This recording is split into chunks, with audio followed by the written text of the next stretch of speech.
des femmes qui ont vécu des abus, psychiques ou sexuels parce que, la bouche, comme je disais, vu que c'est l'intérieur, l'extérieur, s beaucoup de traumas comme ça vont être somatisés dans la bouche. Donc des gens qui ont des douleurs épouvantables, alors des fois ils trouvent un dentiste qui vont leur extraire une dent, puis la douleur passe de l'autre côté, jusqu'à temps que la personne justement se rende compte, et c'est très courant dans les thématiques d'abus, qu'en fait la réparation de l'abus, c'est de parler.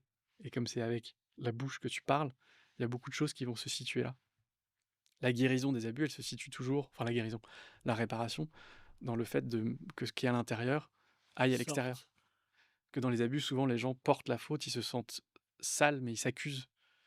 Et il y a qu'en parlant et il y a qu'en mettant ce qu'il y a à l'intérieur à l'extérieur, et c'est pour ça qu'il y a plein de choses dans la bouche.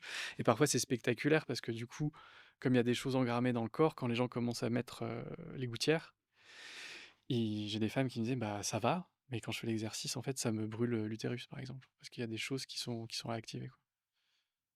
Ça peut être assez, étonnant, ouais. Selon des cas, ou mais même des gens qui ont pas forcément vécu de choses traumatiques, ils vont mettre l'activateur et puis il y a des gens qui me disent: «Bah, j'ai des larmes».